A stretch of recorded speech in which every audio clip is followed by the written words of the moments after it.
For my tribute speech today, I'm going to be talking about one of the most iconic characters in the world of Formula One racing.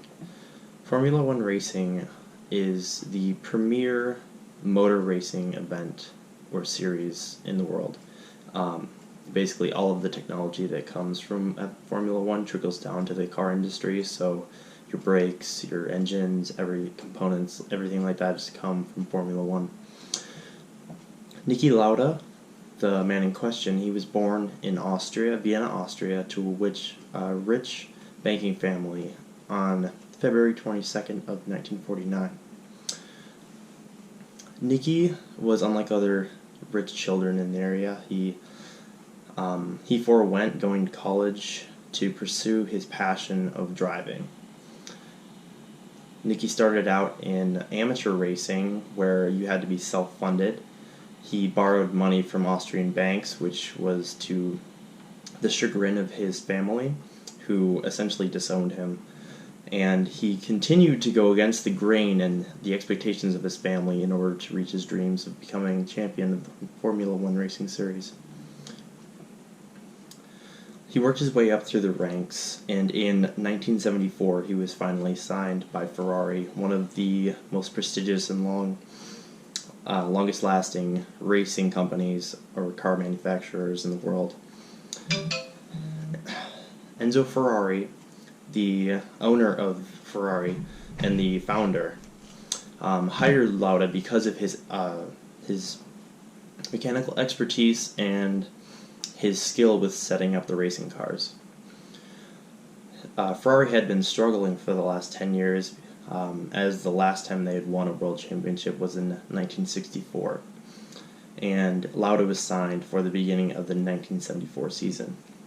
He crashed several cars in the process of bringing the company back to its former glory, and he also was known for having a unagreeable demeanor as far as dealing with the people that he was working with. He had it was generally known that you were not supposed to argue with Enzo Ferrari, as he was the godfather essentially of the company and would not take insubordination with any sort of grain of salt. It did, however, bear fruit, as Lauda won his first race at the beginning of the 1975 season and went on to win titles in that 1975 season and in 1977, and his final World Series or World Championship was in 1984. The moment that changed his life came in 1976, when he in Germany at the German Grand Prix, when his car suddenly lost control and crashed. The crash caused the car to burst into flames, and he was in the car for about 20 seconds, but that was still enough to give him first through third degree burns on both his face and his wrists. Several other drivers who saw the crash stopped and got him out just in the nick of time. If he had stayed any longer in the car, he would have been dead. Lauda stayed in the hospital for 6 weeks, even after he was deemed to be in critical condition and was even read his last rites when he entered the hospital. Because of the toxic fumes from the flames of his car had entered his lungs, they needed to be essentially vacuumed, which was an extremely excruciating process. He was watching his competitors gain points and advantage over him throughout the season, while he was sitting in his hospital bed, and that drove him to heal, and he even rushed the process of them vacuuming his lungs, which put his life in risk, but essentially paid off, because 6 weeks after entering the hospital, he started in the Italian Grand Prix with his face and his wrists still bleeding in the bandages. He forced his helmet on and he finished fourth, which was essentially a miracle. Niki Lauda He was not known for having a lot of friends. However, he did have one rival, James Hunt from Britain, who he considered one of his closest friends, and who stole away the championship in 1976 after the crash.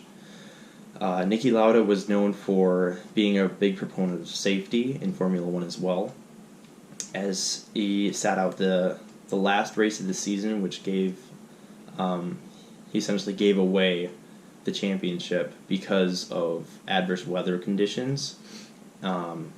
He, as a form of protest, he quit the race as it was raining torrentially, and he deemed it too dangerous for the other drivers as well.